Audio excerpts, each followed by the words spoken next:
Hello to everyone. The topics for today are going to be the basics of motorcycle travel. I'm going to talk about motorcycle choice, luggage system, destinations, tools, spare parts, and navigations.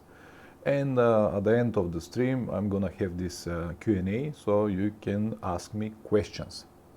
First, I would like to test the audio, video. Please let me know in the comments or in the chat, is everything all right?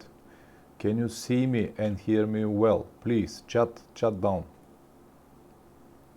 I need your feedback. So if something is wrong, I can adjust it on time. Hi, Wim Ross. Is everything fine? Okay, wonderful. Thank you very much for the feedback. I think that you're a new member and new subscriber from our last few days. Wonderful. I hope that I'll be able to provide the information that you need. Good. So, as I said, we're gonna discuss a few things like motorcycle choice, luggage, spare part, tools, everything. I'm gonna start after a few minutes. Just we'll wait for maybe a few more people. But anyway, how are you doing? Where are you from? Just say something, because this is my second stream and I still cannot get really used to all of this. So I'm talking, but you just listen. It's a little bizarre, but I'll be all right after a few more times. Anyway, yeah, today is 12th of February. Outside is still cold, getting better. It's already plus 2-3 degrees, but still cold. Not really for motorcycle traveling or riding, whatever. But the good news is that the winter is almost finished, so maybe after month or two will be nice weather. Anyway, the second person, where are you from? Okay, 3 people we got already. Excellent. As you know, the live stream is only for channel members and Patreons. A few reasons, I explained it last time, but if you want to know the answer, I'm gonna explain it again. So, as I said, we're gonna discuss the basics of motorcycle travel. So, for many people, this might be obvious, but for some of you, it is not exactly. When I say basics, I don't mean anything. I'm not going to discuss how to ride a motorcycle or what to do with your motorcycle. It will be only the basics of motorcycle traveling. And in my opinion, the basics are motorcycle choice, luggage system, destinations, everything that I already told you. So let's start with the motorcycle choice. What is the best motorcycle for traveling? Well, there is no one answer or one universal motorcycle that will work for everyone. Route M68, hello from Belgium. Hello, nice to see you here. I hope that many people will come to watch and will make this nice discussion. I'm gonna record everything, include your questions and your chat, so later I will upload the stream pre-recorded in my second channel for everyone who want to see the conversation. So any information that you can provide, I can provide, and you can provide with your comments with the chat below, will be useful for many people that will watch it after that. So let's go back to the motorcycle choice and why we don't have a universal answer that's, let's say, this is the best motorcycle and it is suitable for everyone, for every destination, everywhere. This is just impossible. And when someone say that, oh, this is the top or this is the best motorcycle, it's just nonsense. Because the best motorcycle for me might be the worst for you. For example, I like my Tenere, I travel with my Tenere, I have no problem with this model, even with the old Tenere, but for many this will be terrible choice, because everyone is different, everyone travel with different gear, the destinations are different, and that's why you cannot have one universal motorcycle. But when you know the basics or the basics requirements that every travel motorcycle needs, you can make the right choice. For example, I travel alone, I travel with minimum luggage, and my destinations usually include some dirt roads here and there. You're from Romania? Yeah, Discord. Yeah, I honestly completely forgot about this Discord, but I'm gonna start using it again. It's not so popular and not many people know about it, but yes, I'll take notice of this and will be more active in the Discord. Thank you for letting me know. So back to the topic.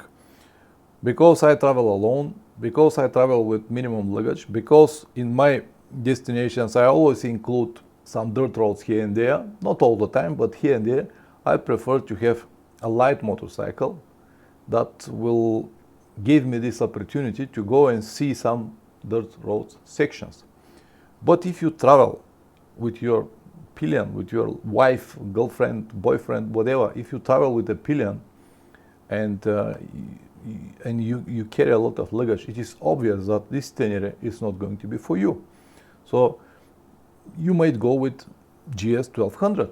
Many people think that I hate GS 1200. No, why should I? It is a wonderful motorcycle, but it is just not for me. I don't need it. I don't need that expensive, that heavy motorcycle. And it is mostly for people that travel with a passenger, with a lot of luggage, and travel around Europe. That's why you cannot have just statement like GS is the best motorcycle or Tenere is the best motorcycle or whatever. Or now in the recent years, they start to use this label, the best adventure motorcycle. What adventure is? Adventure is a state of mind. It is not a model of motorcycle. It's a state of mind, and you can reach this state of mind with everything, even with bicycle. So if you are able to reach it with your GS, okay, make your adventures with GS. But if you need something hardcore, do it. So there is no universal motorcycle, and every motorcycle could be an adventure motorcycle as long as you have this adventurous mind. Route M68. I use many of your advices in my travels. The course and the book are awesome. Thank you very much. This was the idea of my channel. I made it by accident, and here I am now talking with so many people. But the original idea of the channel was just to share the information that I've got and help others to prevent making my mistakes. I just want to shorten it your way to the traveling, because the most important of everything is to travel. And when we are talking about a motorcycle choice, you shouldn't forget that the idea of motorcycle traveling is to travel. It is not to buy the most expensive motorcycle, the most expensive gear, to compare with your friends. The idea is to travel. That's why we call it motorcycle travel. Otherwise, it's going to be motorcycle show, motorcycle review, motorcycle test, or whatever. But when we come to the travel, it's travel. You need a motorcycle to travel, and the main purpose of the motorcycle is to travel with. That's why I bought my Tenere, to travel with. I hope it is clear now. If you have any questions on this topic, please ask me. I'll be more than happy to reply. But I hope that you got the idea. The idea is very simple. You buy what you need, only for your type of trips, for your type of luggage, for your type of activities, your routes. Because, as I said, in my trips, I always try to include some dirt roads here and there. They might be just connections or to see something, or sometimes I do not make it, but people that I meet on the road want to show me this or that sections, and when it's include dirt roads, I cannot just say no, I'm not going to do it. I'll do it, of course, with pleasure. I even got the feeling that sometimes people even test me. They ask me to go to some road that are not so easy, just to test myself, my bike, my skills, but whatever. And I cannot say no. That's why I prefer to have as light as possible motorcycle, even though Tenere is not light. It's 204 kilograms now, with all the things that I've got on it, like crash bars, side stand, and center stand, and bush plate, and stuff like that. It's weight like almost 220 kilograms, and it is not light. But this is the maximum that I can handle, or I can afford while I travel. The other day I was recording video here in the garage. By the way, it will be online tomorrow on the main channel, and it is about the cash bars that I recently mounted on my motorcycle. And because of this video, I have to put the motorcycle on the ground twice and lift it, just to make the video and the scenes or the shoots that I needed. And I'm telling you, it is a heavy motorcycle. Yes, of course I can lift it, but I'm in the garage, in a controlled environment, everything is all right, and I lift it twice, and I don't want to lift it any more times. But when you travel, when it happens, when you drop the bike, you might be exhausted, dehydrated, you might be even injured because of the drop, and it might be downhill, it might be dirt roads, gravel roads, or whatever, and then it's a problem. And you can lift it once, twice, 3 times, and then you're done. You can't do anything else. That's why, as I said many times, the weight always matters. The lighter you are, the easier it's going to be for you, and the more you will willing to risk, because when you have a heavy motorcycle and not properly set for dirt roads or off-road, you won't even risk, especially when you are alone. And in most of the times I am alone. I travel alone. Sometimes here and there I've got some company, but I travel alone. And if I have very heavy motorcycle with a lot of luggage, it might be the best motorcycle of the world with all capabilities or possibilities to be ridden on the road, but I will try to avoid this type of hard terrains because of it. All right, I hope that now it's already clear. 4 people we already got. For new people here, please type something in the chat below to know you, where you're from, and if you have any specific questions on the first topic, which is the motorcycle choice, please let me know. So let me conclude everything.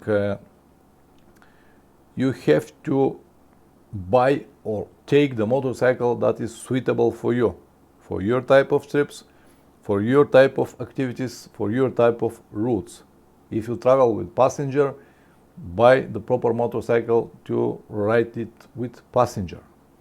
Because if you have something like 250, 350, 450, 500, 600 cc, yes, it is possible to ride it with passenger, but it will be much better if you have something with a little bit more cc, maybe 2 cylinders or stuff like that.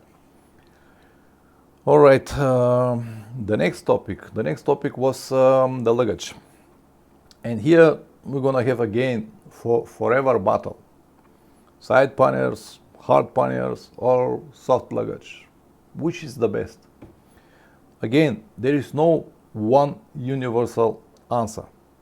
I honestly prefer always to have a soft luggage, and this is what I use, my saddlebag. But it doesn't mean that this is the best option for traveling. It is the best for me because of everything that I just told you now. My type of trips, my type of activities, my type of routes. For me, soft luggage suits me the best. I don't have expensive items in my saddlebag. Everything what is cost money, I usually keep in my tank bag, and when I'm walking around, I'm just taking it with me. Because the main reason for many of you and for many other people to choose hard panniers over soft luggage is the safety. They want to have this possibility to lock their motorcycles or their cases. But as I said many times, safety is just an illusion, because these hard panniers, the locks of the hard panniers are easy to break. But anyway, it's some kind of safety, depends on that where exactly you park your motorcycle. But again, there is no one universal system that will work for everyone. If you have hard panniers on your heavy motorcycle and you're traveling around Europe on nice roads, this is absolutely fine.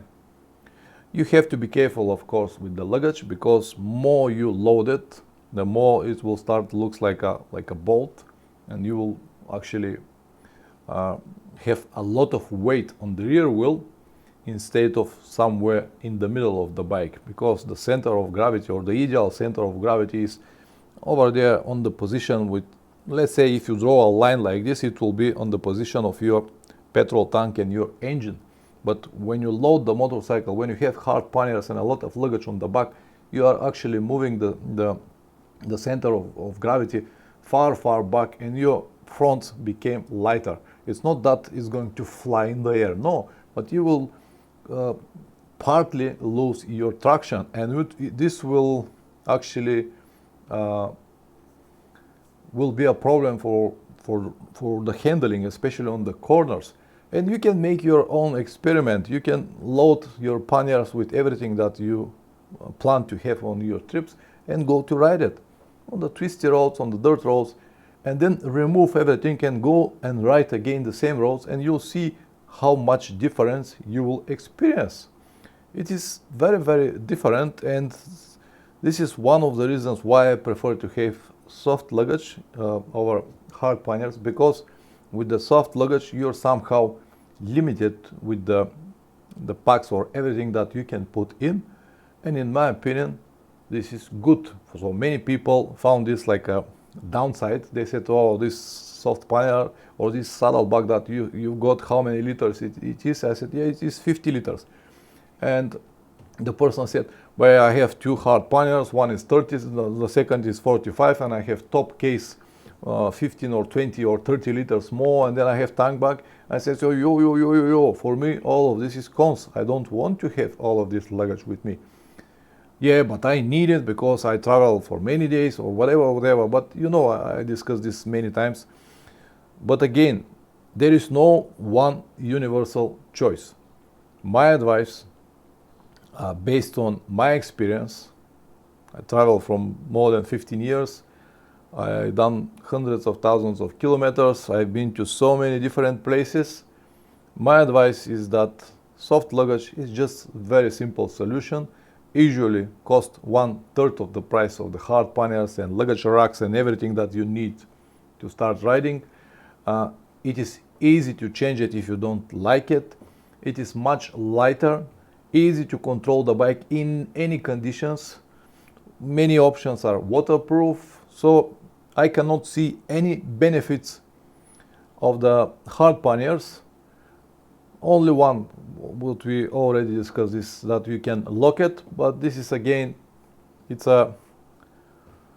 has double sides, because it gives you the sensation that you can lock your motorcycle or you can lock your stuff in. But as I said, these locks are very simple and everyone could open it with just a simple screwdriver. And this is how you more likely to leave your stuff in, but it is not going to be good. And as I said, in my saddlebag, I do not have any things that are expensive. In my saddlebags, I usually keep my clothes, my tent, and some tools and stuff like that, maybe spare tubes. Yes, I need these things, but if someone take it, it's not that bad. There's just clothes, I can buy it from everywhere. Even the tent, I can buy another tent. It's not something that is so valuable that I cannot travel without it, if you understand what I mean. That's why I prefer to have this option, soft luggage. But if you have your hard panniers, or if you prefer hard panniers, or if you have already a heavy motorcycle and prefer to go this way, don't feel bad about it. Don't listen to people that will tell you that if you don't have it, you're not adventure rider. Okay, so Route M68, small and light camping gear are too expensive. The cheaper ones take a lot of space. Partly you're right, but not always.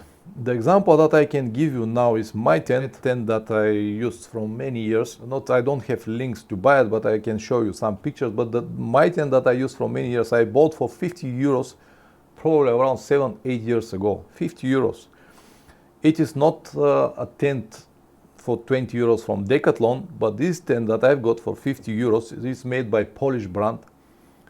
It has 10,000 water column. It has 10,000 or 5,000 on the top and 10,000 on the bottom, which is mean that a heavy rain, it will be all right. Usually the tents that you can buy from Decathlon for 20 euros or even less, they've got like 1,000 or 2,000 water columns on the cover, which is just enough for small drops, but during the heavy rain, it will leak definitely. It might not, but I don't know how long it's gonna take. So it is not that expensive. My tent costs 50 euros. The sleeping bag that I bought maybe 3 years ago cost me like 30 euros, very small package like this. Then the mattress, it's again something like 30 euros. So in about 100 euros, I'm ready to tent everywhere. You're right, if you go to some expensive brands or models of some kind of trekking gear, it will be very expensive. But if you make your research, you can find very good option. For example, I use this inflatable mattress, which is very light, very easy to pack. It became like this. And for 100 euros, I already used this gear for many, many, many years. So, as I said, you're partly right only if you go to some brands. But you can find solutions, and yes, you can find solutions. Yes, you have to search better. Definitely you can find. Unfortunately, the Polish brand that I use, I tried to find this company, but they might not exist anymore. But there are many solutions. Even a cheap tent from Decathlon for 20 euros will do the job. You can buy an extra cover from plastic or something very light to put it on the top if you are afraid that it's going to leak. But usually the tents are used in the summer. Even if you have a few drops, you'll survive. And another reason to not to buy expensive camping gear is if you don't use it all the time. And it is the same reason for me. I have another one tent that was sent to me from a Lone Rider, beautiful tent, very good quality, but it's very expensive. For me, it's for free, but I don't have it with me because it is too big. It is too bulky. I think it was altogether 1 kilogram heavier than the other tent, but it's very bulky. And when I have it on my saddlebag, it's actually limit my space, and that's why I prefer to have this the old Polish tent, because I tent only when I have the chance to find a good place to sleep, or they're too expensive. Only then.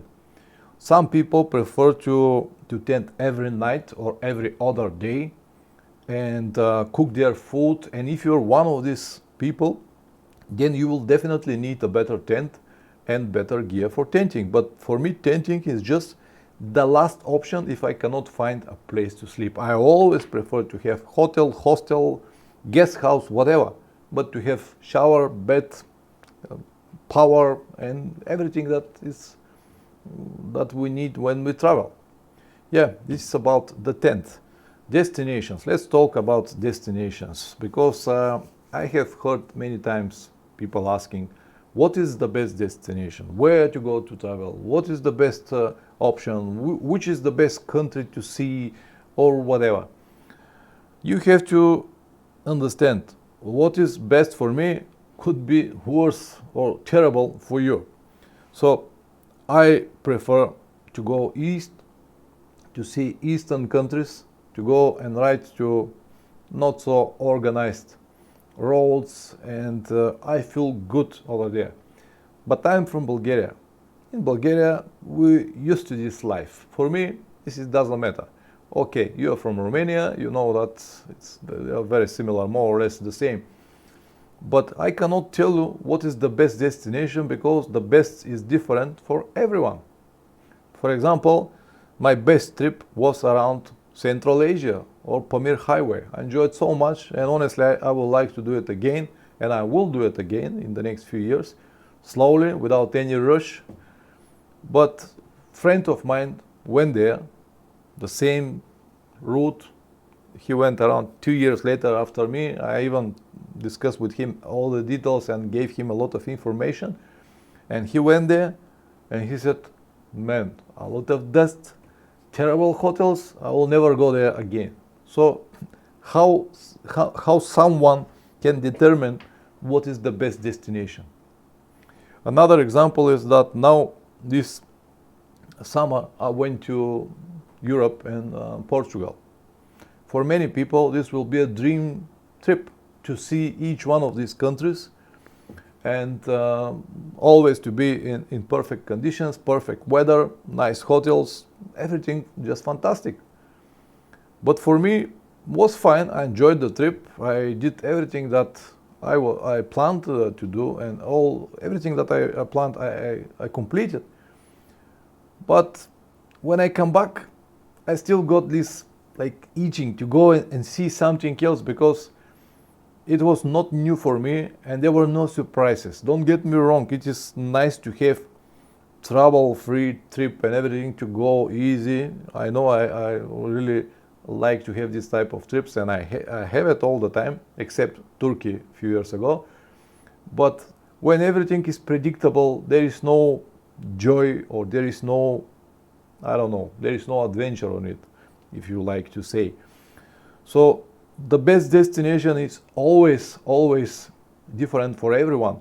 And that's why I named this live stream the basics, because basics are always the same: motorcycle, luggage, destinations, tools, spare parts, everything. These are the basics that if you learn these basics, any trip, it doesn't matter where, will be easy for you to complete and come back home safe in one piece. I even been asked many times, do I make these dangerous routes or dangerous travels or whatever just to have more views or to attract more watchers of my channel? Absolutely not. Every time when I plan my trip, I want to complete my goal. I set this destination, I've got these points, and my mission is to complete all the points and come back home safe in one piece. I am a family man, I have responsibilities, I've got kids, and I don't want to have problems on the trips. It might happen, but I never look for it.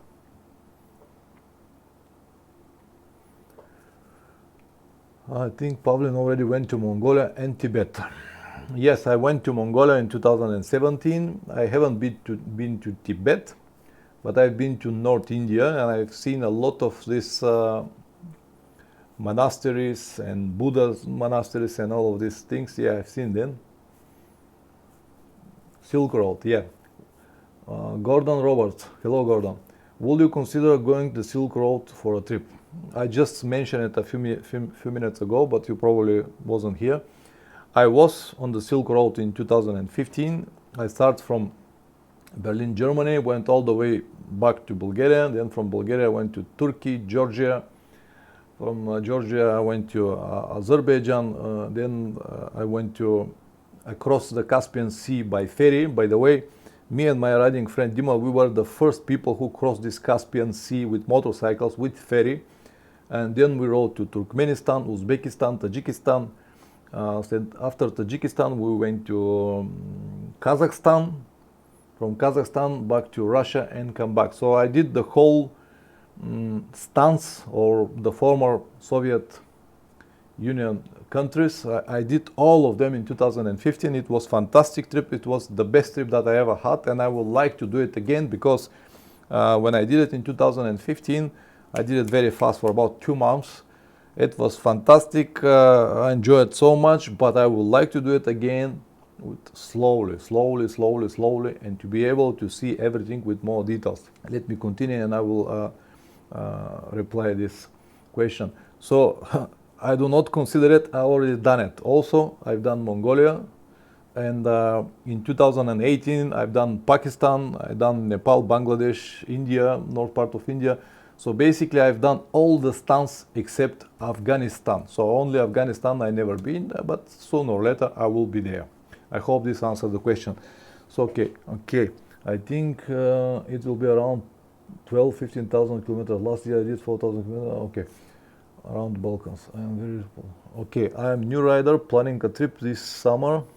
Will take 8 weeks vacation to go from Romania, Arctic Circle, Finland, Sweden, Norway, then Portugal, then back to Romania.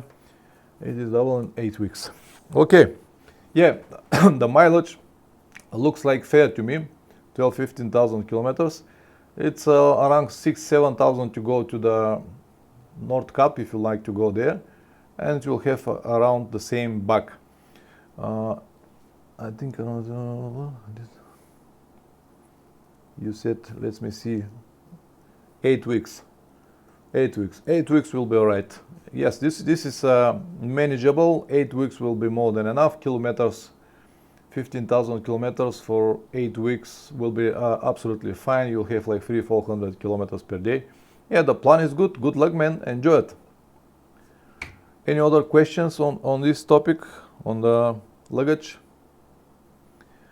You have BMW F750 GS, ordering Beaumont hard panels soon from Bulgaria. Okay, yeah, Beaumont is a safe company. They produce quality products.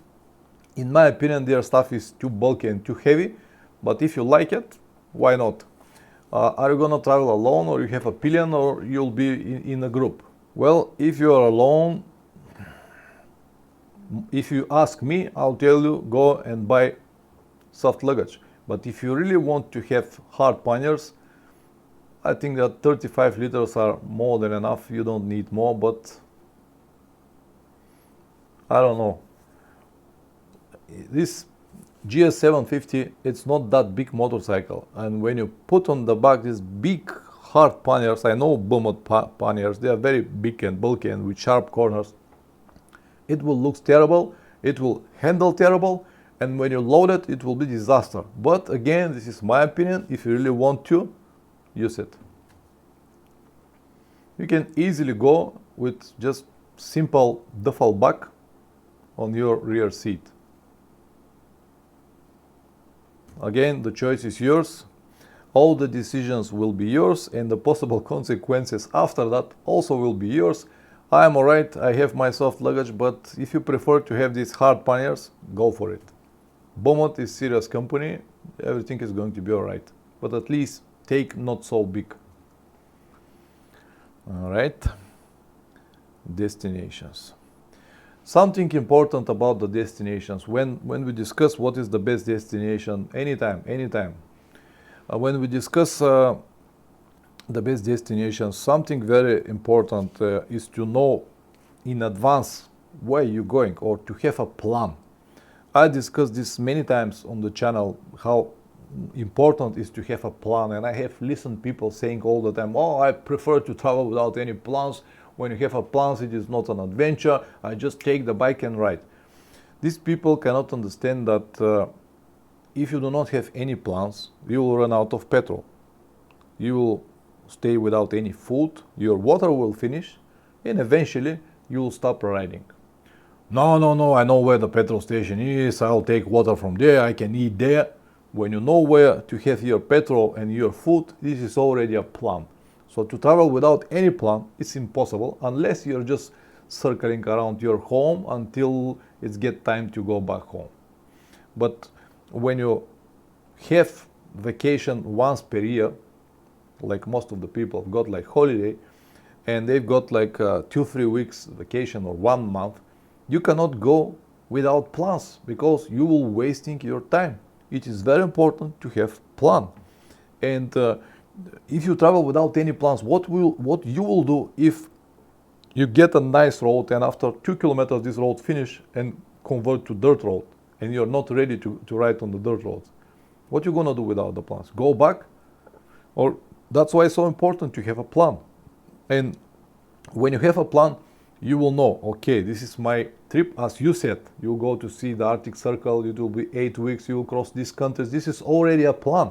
But if you know that somewhere on your road, you're gonna have like 300, 400, 500 kilometers dirt roads, you might reconsider your decision about the hard panniers, because on these 500 kilometers dirt roads, you'll have difficulties to ride with heavy hard panniers. Even though you're gonna have 15,000 kilometers trip and only 500 kilometers will be the heavier part with the dirt roads or the more difficult sections, you have to prepare the motorcycle to these 500 kilometers. And again, if we go to the basics, what motorcycle? Okay, a motorcycle should be taken based on your trips. If your trips always include some dirt roads or not so good quality roads, why the hell you are going to buy heavy motorcycle? Then we're going to luggage. If your trips always got some dirt roads, why the hell you're going to these hard panniers?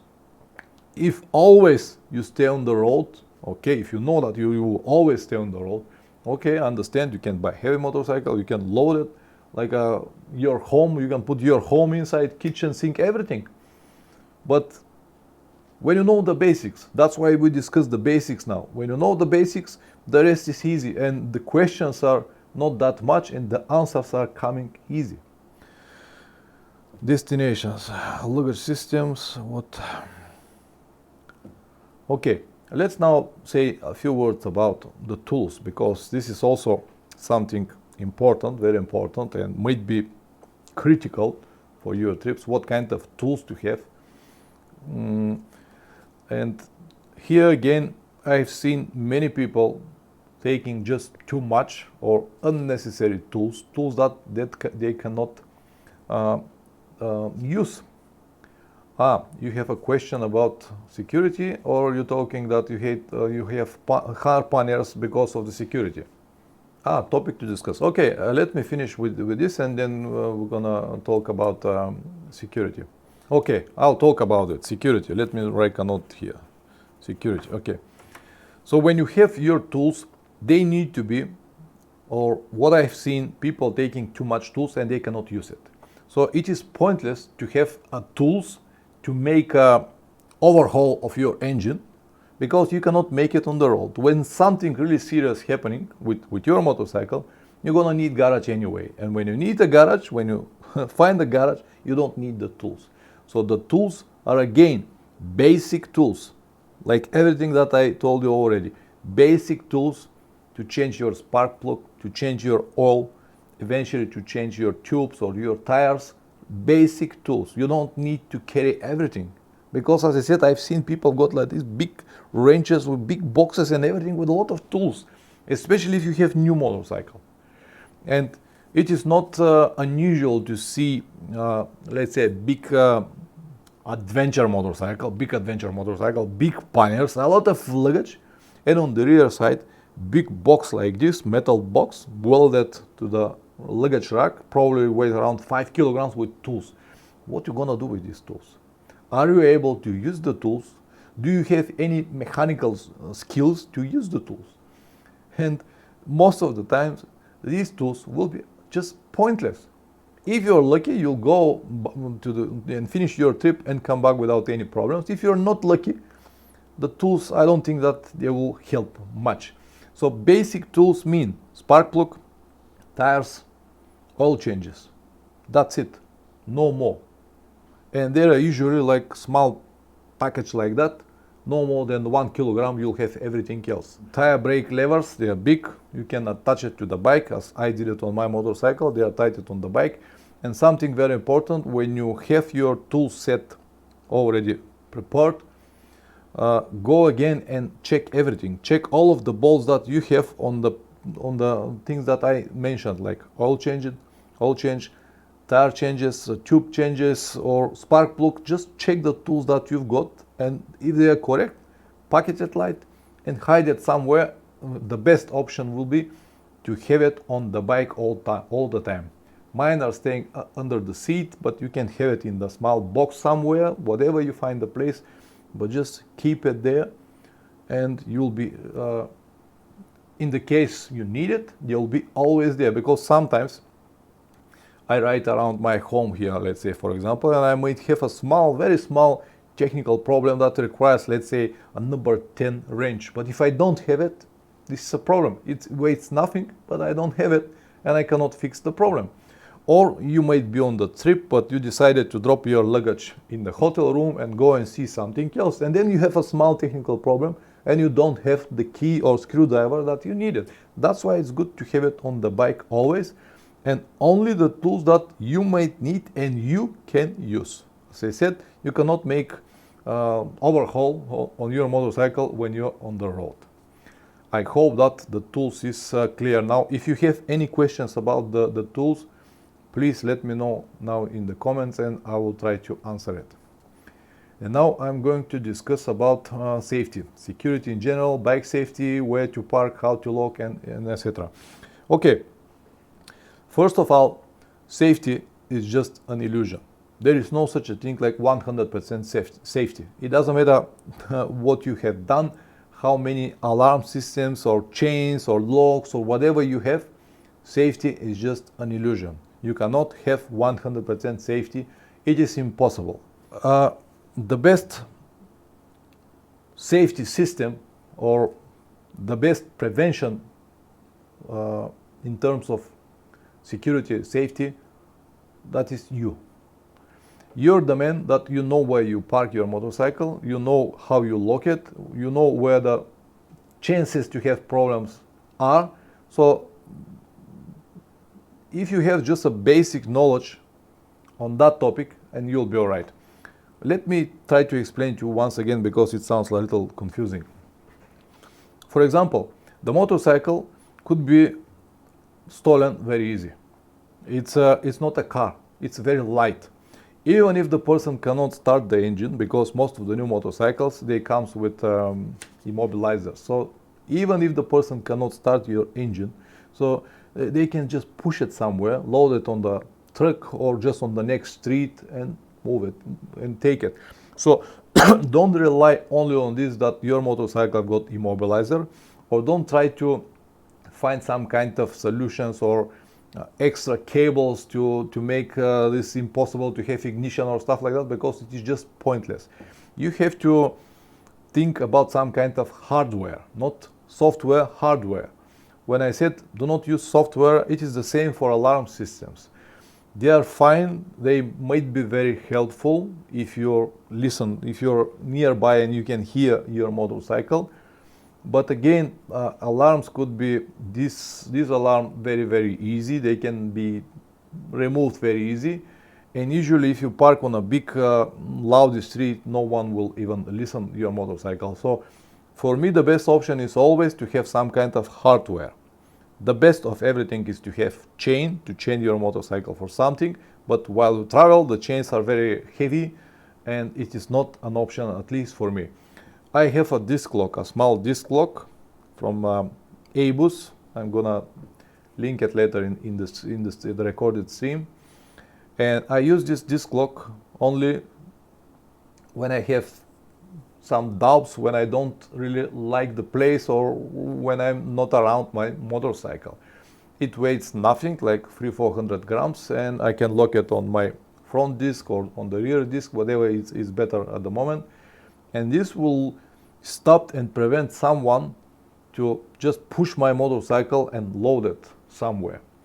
But this is not 100% again, because as I said, if you park not on the right position, someone might load your motorcycle on the bus and go. But to prevent all of this, it is very important to know where you park. So the first thing that I will do while I travel, I will try to find a hotel with parking or with garage, something to park my motorcycle. When it's not possible, I'll try to find another solution, maybe petrol station nearby, and to park the motorcycle on the petrol station, or 24 hours shop or coffee or something that is open, and we'll park the motorcycle over there, and we'll even ask the owners or the staff from this shop or petrol station to look after my motorcycle. And even though I will lock it again with the disc lock, just to prevent any possibilities to have these problems on the road. So the first prevention is you. When you know where you're parking, you'll have no problems. I can give you one example now, a little funny example, but I'm gonna tell you anyway. The year before, when I was in Turkey, in one of the days I was in Van. This is a big Van lake, and the town name is Van. It's a big town, probably around 500,000 people, and the hotel that I booked was on the city center. So I found the hotel, I parked in front of the hotel, but it was on the main street with a lot of traffic and hundreds of people going on the sidewalks and everywhere. And I didn't want to park the motorcycle there. So I went up to the reception, and the hotel was on many floors, and I was like a fourth floor. And I asked the guy on the reception, and the reception was even on the second floor. So the first floor was many shops underneath. So I asked the guy from the reception, is there any problem where I can park the motorcycle? And he said, I park it here in front of the hotel, no problem, we have cameras. I say, all right, I parked the motorcycle in front of the hotel, under the cameras. It was a shop actually it was a pharmacy, and there were 2 cameras pointing my motorcycle. I went to the room, but from the room I cannot see the motorcycle. And I understand that there are cameras down there, but it's not because my motorcycle is expensive. It was my old Tenere. It's not expensive, but if someone come and take it, it's a big problem for me because I'm stopping. I cannot continue my trip. This is a big problem. It's not expensive motorcycle, but for me, it's priceless at the moment. So after a few minutes, I said, no, I have to go and change. I have to find another solution. And before that, I saw that next to the hotel, there was a big police station. So I decided to go and ask police over there, is there any possibilities to park maybe in front of the police stations or something? So I went to the police station, and it was summer, it was hot, and there were like 5-6 people in front of the stations, and they were talking each other. And I asked them very slowly, do you speak English? And one of the guys said, yeah, I speak English. Yeah, what can I do for you? I said, well, my hotel is parked in front of my motorcycle is parked in front of the hotel, but I'm a little afraid that I might have problems. Someone might take it. And he couldn't understand what I'm talking about. And he said, what was it taken? Where the motorcycle was? Where you parked? And I said, no, motorcycle is fine. No problem with the motorcycle. I'm just looking for a better place to park it. Can I park it here in front of the station? Let me read this comment. Okay, route M68. I'm always concerned when I go to see attraction far from the cities and I have to leave the motorcycle and the parking far from the attractions. What scale of maps do you use when planning trip? Okay, I'm gonna talk about the maps later. About the attractions, when you go to see the attractions, it's more or less the same, but I will continue after a while. So let me continue this story. So as I said to the policeman, no, everything is alright, motorcycle is safe. I just looking for place to park the motorcycle safe. Can I make it here in front of the station? And he said, no, here we cannot. This is security area. We cannot let you here to park. And why don't you go and ask here in the mall? And I said, the mall is closed. And one of the guys asked me, where are you from? I said, I'm from Bulgaria. And he said, what is your profession? What you do?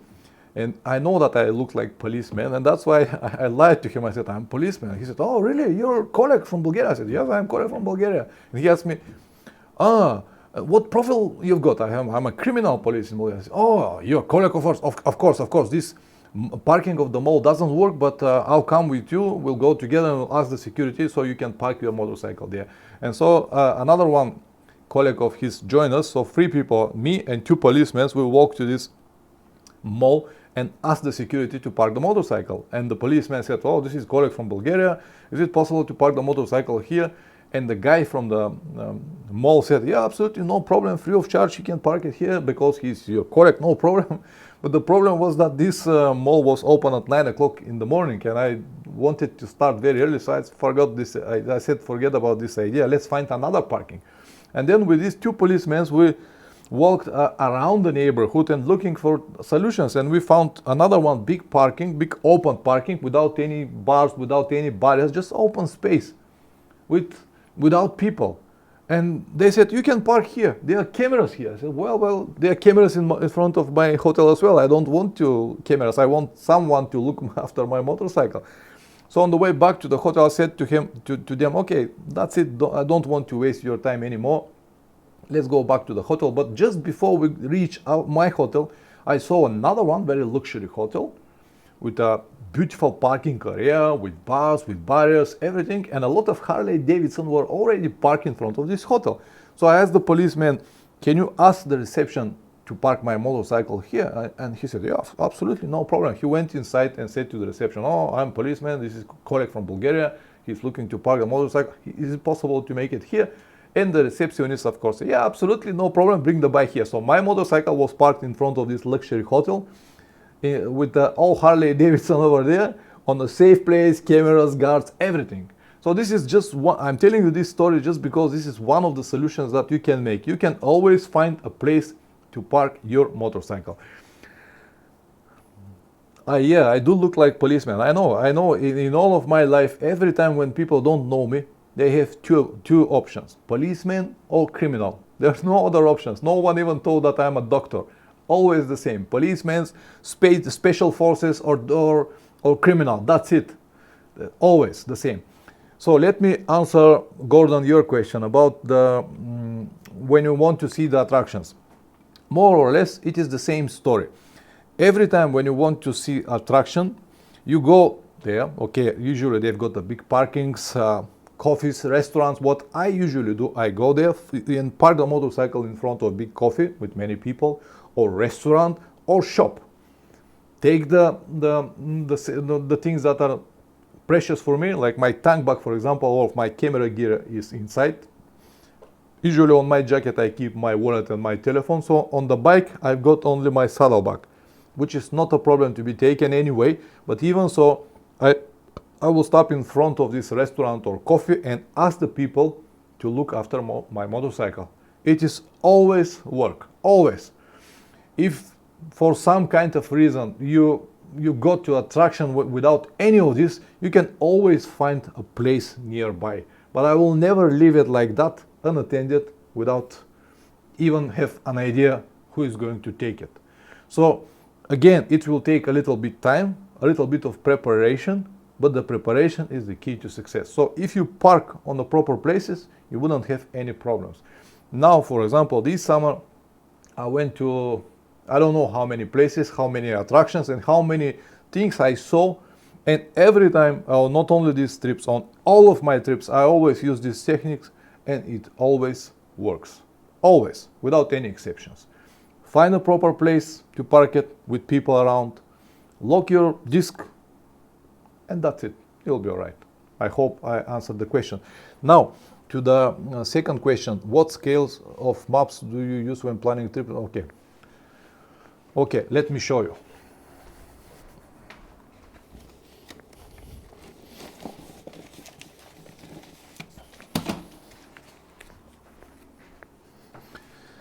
I keep all of my maps, by the way. I have many. This is just 1/3 of the maps that I have, but I can tell you immediately. Let's see. I'll take a few maps. Okay. This is Kazakhstan. Kazakhstan is 1 to 2 millions. This is too much, too big scale. But the best option for me is 1 to 650, 1 to 500, 1 to 800,000. This is good scale of map. You ask here on different 175. I cannot really reply to this question, but the larger the number is, the less you're going to see inside of your map. And when you travel with a motorcycle, you need as detailed as possible map. So always try to find the small number. The small number are always better. Let me see another one.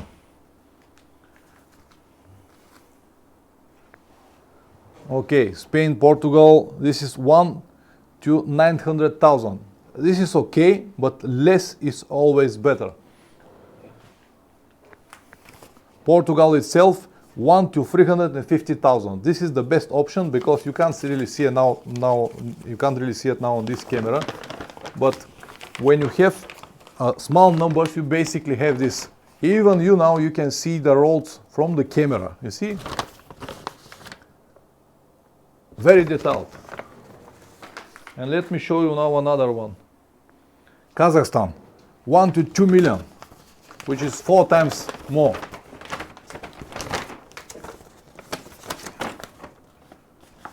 You can see what is the difference. You will have only basic roads, and you wouldn't be able to find anything. So when you buy a map, always use small numbers.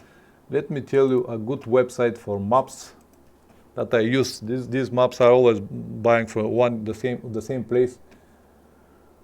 Maps. Yeah, it's a German company. Let me see, can I type it here in the comments?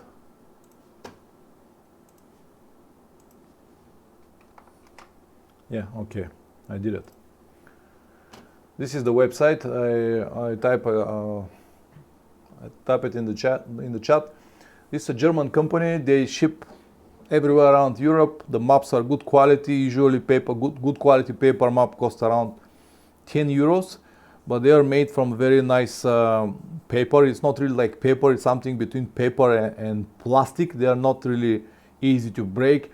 The usual paper maps that you can buy from the petrol stations, they are like toilet paper. When you fold it a few times and they just fall apart, but these are very strong. I use it many days for many trips, for many months, and fold it at least few times per day to find my place, and they always work without any problem. So I highly recommend this company. This is not affiliate link. I'm not gonna get any money from your purchase, just take it.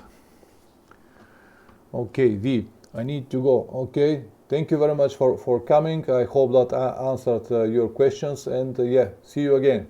Yes, everything that I'm gonna tell you now here is already in the videos. I got like almost 1000 videos on every topic. So if you don't have time, or if you have a different questions, you can always find answers on my channel. But if you're already here, you're more than welcome to ask. Okay, let's move further. We discuss almost everything. We discuss tools. Let's go now to spare parts. Okay, spare parts, it's again another interesting topic. Remy Route. Hi Pavlen, any plans in the future of going to Africa? Yes, of course, I've got plans to visit Africa. So far I've been only in Morocco, but I've got plans to see Africa. When exactly, really don't know. I really hope that in the next few years the situation over there will improve, because now at the moment it's hard to get there by just traveling. It requires planes or some kind of transportation because of Middle East problems, Syria and stuff like that. You cannot really go easy to Africa just riding your motorcycles. But yes, I've got these plans. It is on my list, and I said it many times, I'm gonna say it again. The goal of my goal always been the same: to see the whole world. And I cannot do it if I miss Africa. So I will go to Africa anyway. I also have got plans to go to South America. Probably will be at the end of this year if everything is all right. But first, now at the end of May, I will go to Russia, Magadan. And when I come back, hopefully safe in one piece, I'm gonna think about my next trip. So yes, I will go definitely to Africa. So let's go back again to the spare parts. So spare parts are something, of course, very important, and the older your motorcycle is, the better you have to think about it, and the more you have to take with you. If you have a brand new motorcycle, it is obvious that the only spare parts that you're gonna need are probably spare tubes, or if the trip that you plan is extremely long, maybe spare spark plugs, but more or less that is everything. But if you have an old motorcycle that requires a lot of parts during your maintenance, then it's a different story. But one way to limit or to shrink the amount of spare parts that you need is to prepare your motorcycle before the trip, because everything you do before the trip will help you during the trip, and the spare parts are not an exception. If you make a proper maintenance or proper preparation before the trip, you're not gonna need anything. Or in the worst scenario, maybe something that you did not predict. But when I say proper maintenance, if you have machine that it is more than 50,000 kilometers or more than 30,000 kilometers, I will say with the new machines they are even less. But it is worth to check your wheel bearings, definitely front and rear, your chain, your sprockets, and maybe the bearings on the steering column as well. Check all of those, and if you have any doubts, or it is better to change it before the trip, because you can carry the bearings with you. They are not that heavy, but then you have to know how to change it. Even if you know how to change it, I've done it a few times on the road, it is not a problem, but it will require some kind of additional tools. It is good to have a hammer, it is good to have some tools with you, but if you change it before the trip, it is 99% sure that you won't have any problems with bearings. If you change your chain and sprockets before the trip, you're not gonna have any problems with it. It is the same with your tires. If you change your tires and tubes, very important, change your tires and tubes before the trip, and in 95% of the time you're not gonna have any problems with it. So instead of having so much spare parts with you, you can change everything what is already need to be changed, or it's about to change after a few thousand kilometers, and you'll prevent all of this. It is the same for your oil. If your oil at the moment is, let's say, 4,000 kilometers old, and you change it every 5,000 kilometers, and my advice will be change it now and start with fresh oil instead of changing it after 1,000 kilometers on the road. This will save you time, will save you 3 liters of oil in your luggage, filter, and some more tools. If the trip is extremely long, then it's a different story. Then you can buy oil on the road if you can find, or ship it somewhere, or talk with friend to buy it for you, whatever. But this, if you go this way, if you prepare everything before the trip, it will help you during the trip. I hope that it is clear now. Okay, Wim Ross, do you have experience with heated gear, like a heated vest, jacket? How do you think? How do you think about that? Unfortunately, I do not have any experience about heated gear. I only use heated grips at the moment, and yes, this is a nice feature. And if I plan to ride in a very cold, extreme conditions, I will definitely look for it.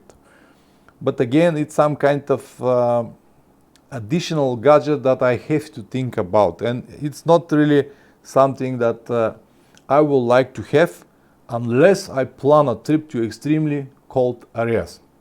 Because for everything from 0 to 45 degrees Celsius, I am fine. If I have to ride under 0, minus 5, 10 or whatever, I will try to avoid it. Because this is not something that it is a pleasure, it is already a torture. So if you want to invest in this type of gear, yes, go for it.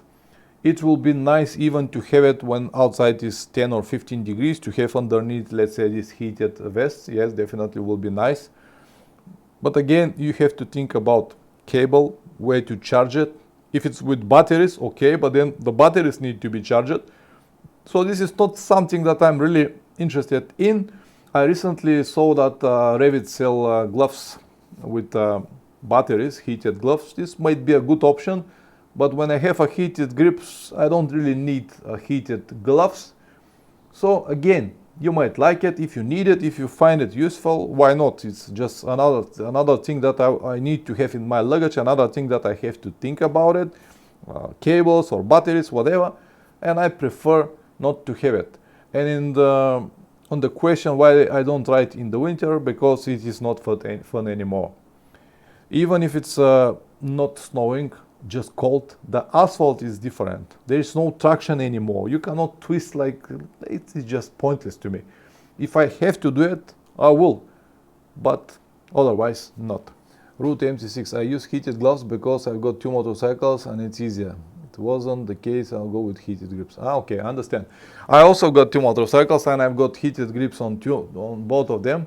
But yes, if this is an option for you, why not? Of course, heated gloves will be always better than heated grips, because heated grips, you have the heat underneath, but on the top is still cold, and if it's extremely cold, you will feel it anyway.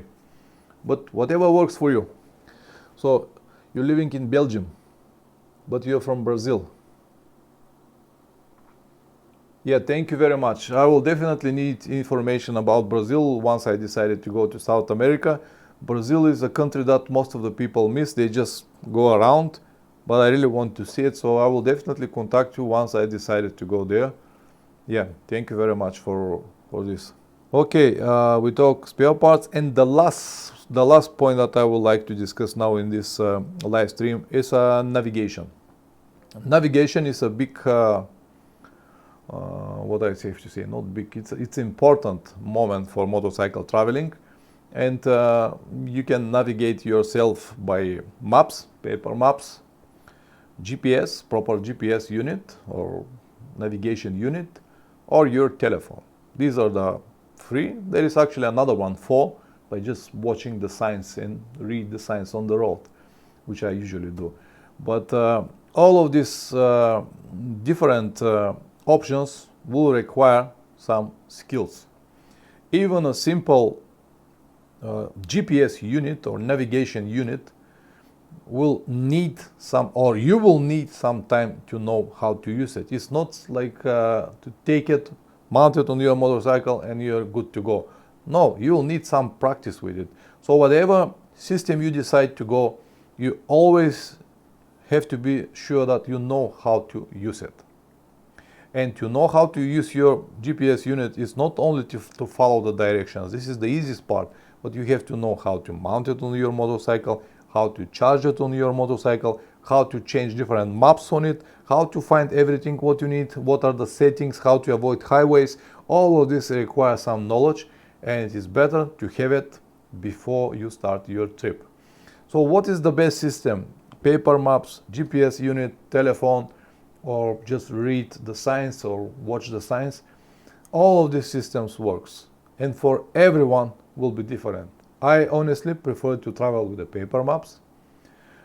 Some people prefer only the GPS. As I said, all system works. Some people use only their telephones. Each one of the system got some pros and some cons. Let's start first with the most simple. Without any maps, any GPS, just read the signs. This actually is very easy, or at least it's easy for me. But I travel from many years, from 15 years with motorcycle, and many years before that with car. I travel with car everywhere since I became like 20 years old. So back in the days, there were no GPSs or there were no telephones, and the maps were, you can find map here and there, but who used the maps? So I always watch the signs.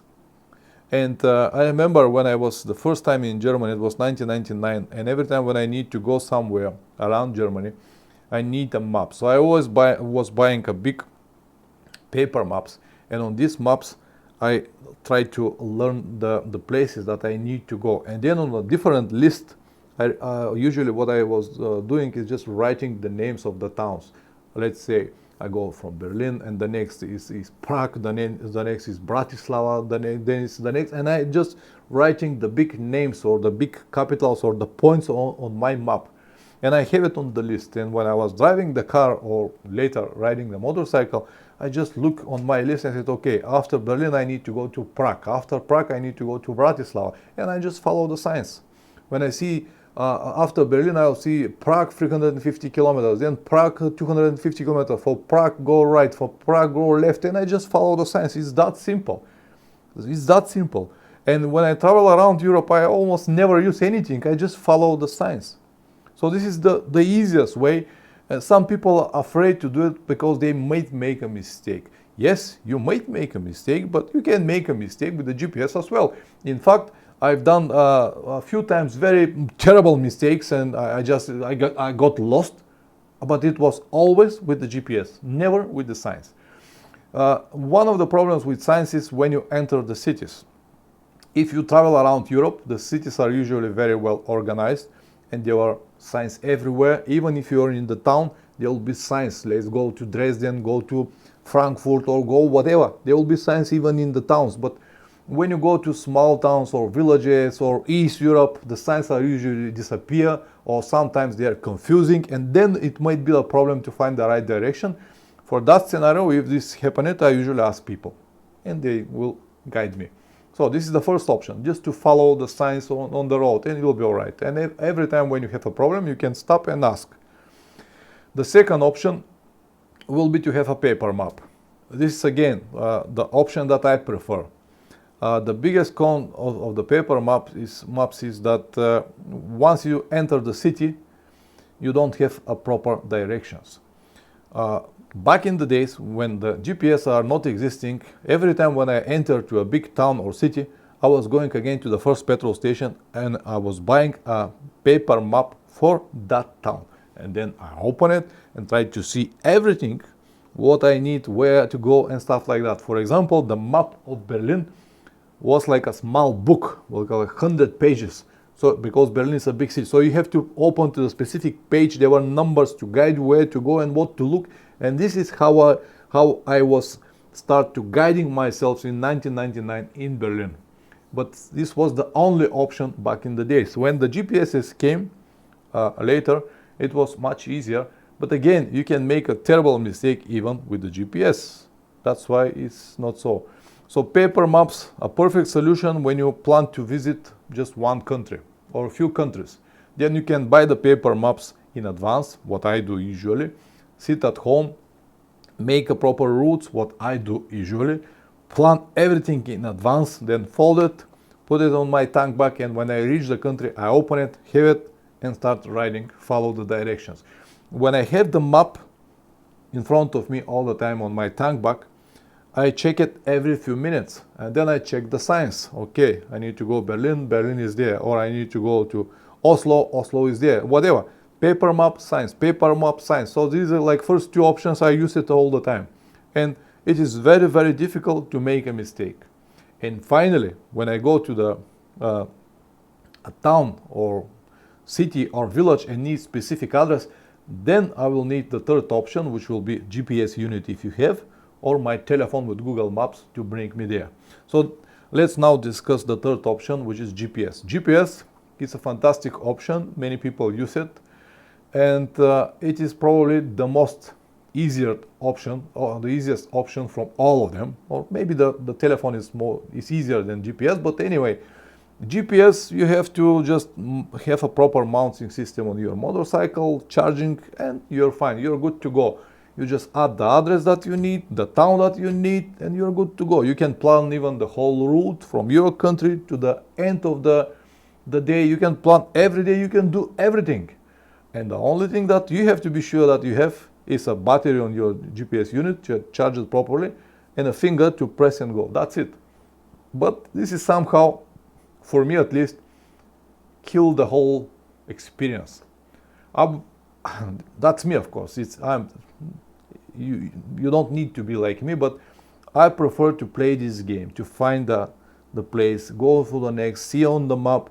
But GPS unit, it's something very useful, and there is nothing difficult about it. The only difficult moment is to buy it, because usually a good GPS unit, something like a Garmin or TomTom, will cost you like $400-500, maybe more. In Europe, 400-500 euros. And yeah, you have to have this money to buy it, and then you can use it. And the last option is the telephone, your smartphone. Everyone got smartphone. You can just mount it on your motorcycle and follow the direction. Google Maps work fantastic.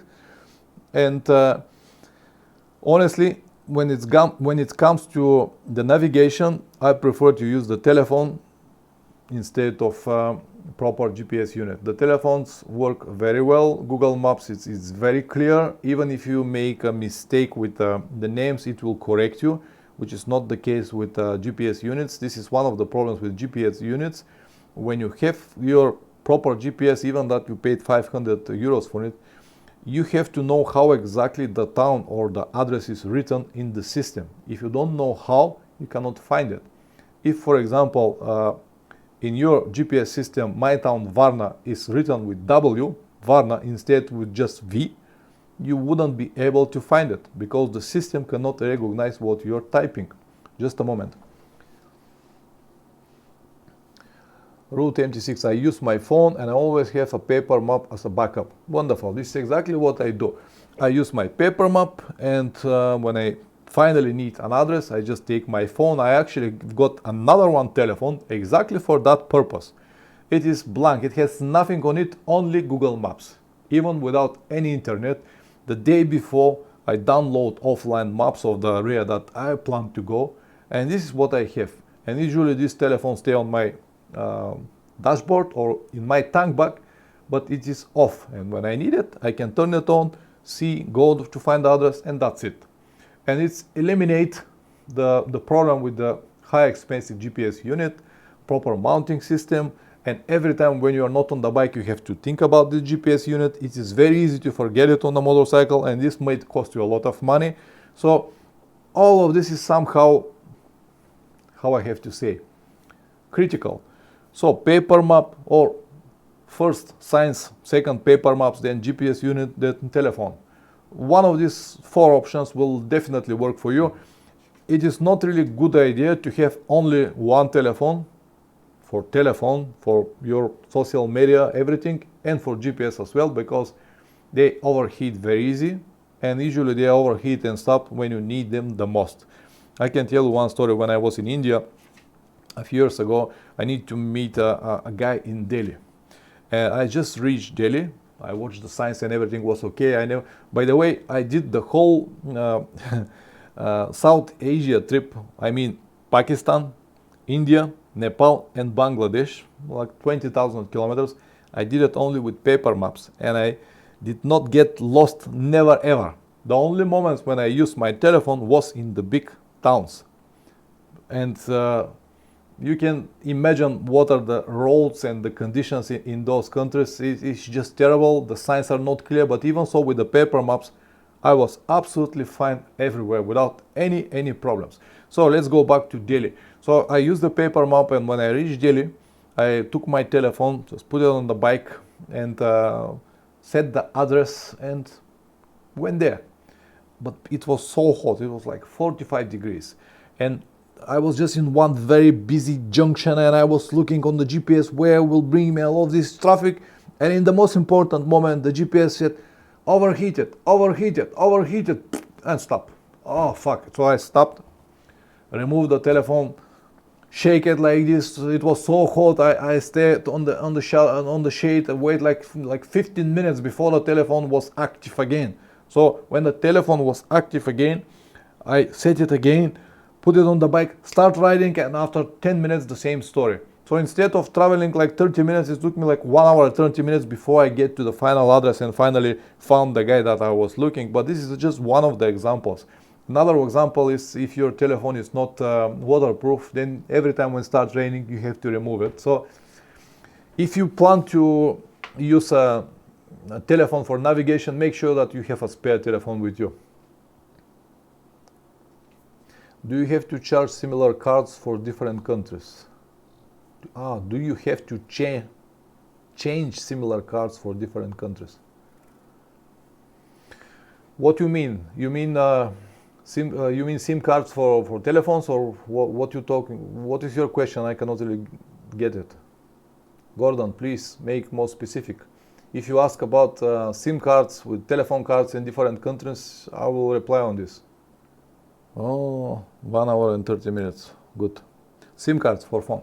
Yes. So this is one of the things that I use. But I told you, I have two telephones. One of the telephones stay in my tank bag. It is only for navigation, and I do not have any card on it. It is just, I use it only as a GPS with offline maps. That's it. The second is my telephone. My telephone, my personal telephone, smartphone, it has two SIM card slots.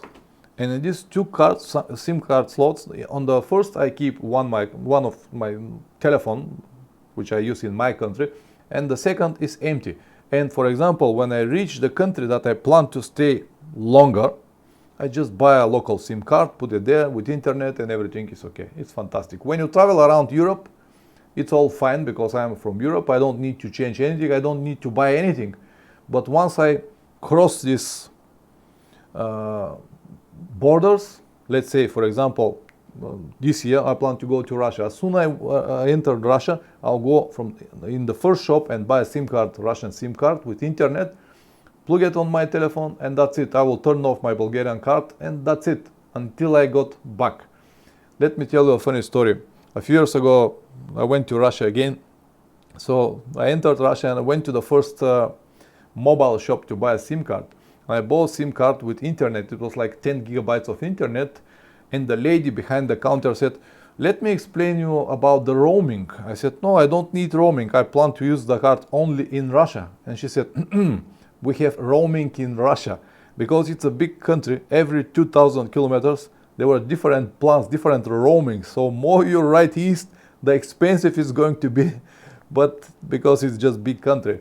But it was the same when I go, let's say, to India, Pakistan, these countries. Every country that I enter, I just buy a SIM card, use it, and that's it. End of the story. All problems are solved. This is the easiest way to go. And in some places, like even in Europe, Andorra, for example, Andorra, It's in Europe, but it's not part of European Union, and if you use your local SIM card, it will cost you a lot of money. Me personally, it cost me like 100 lefs for nothing. It's a 50 euros for nothing, just from the border to the hotel. I did not even use the telephone, just from the updates. Just don't make these mistakes. Any more questions, guys, on any topic, not only on the topics that we discussed. If you have any other questions, just type it here, and I'll try to reply it before I go. The time is flying. Yeah, 1 hour and 30 minutes. Good. How do I plan to ship my motorcycle to South America? There are a few options. There is one Polish company that shipped motorcycles from Europe to Argentina, and the price was like 850 euros, but I don't know really the prices now. But I will definitely need to find some kind of solution. I prefer to ship it to the bottom part, but at the moment I don't have a proper links or proper company to tell you. But it will definitely be like this, or maybe I will use another solution to find a local bike there, ride it, and then leave it. I might buy it, I might have a bike from someone. I did not plan this yet. To ship the motorcycle there will be nice to have my motorcycle there, but also it's a big commitment. It will take a lot of money and a lot of waiting time, and I'm not sure that I'm gonna do it. For example, when I went to India, Pakistan, all of these countries, I did not ride my motorcycle, and I feel much better with it. So no answer at the moment. First of all, guys, thank you very much for coming. Not many people, but anyway, this is just for channel members and patrons. I might start doing maybe yes, maybe not live streams for the channel, but honestly, I don't have this time and will now to do it. Once per week, talk with a few people is easy, but if I have many people here on the chat, there will be so many questions. It will be honestly difficult to reply and help everyone. That's why I prefer this small scale, and I do believe that it will be much more helpful to the rest of the watchers of the live stream. I'm going to Varna in May. Your friend Plummer is going some work for. Yeah, absolutely. Give me a shot when you come to Varna. Yes, Plummer, it's a wonderful guy. He's a very skilled mechanic, and he's the best mechanic actually in the town and probably in the country. And whatever work needs to be done on your motorcycle will be done. My pleasure, Route M68. My pleasure. Thank you very much for coming, guys. I'll give you just a few more minutes. If you have any more questions on any topic, you can ask me now. I'm gonna end this stream here, and see you next week on Sunday. Again, the stream will be at 8 o'clock East European time. So everyone who wants to join the conversation is more than welcome. Of course, I will be here. I don't know the topic yet, but if you have any suggestions for topics, you might write me down. If not, I will think something. Again, it will be like a common, like many different points. So it will be interesting. All right, guys. Thank you very much. I'm gonna end it here. See you next time. Ciao.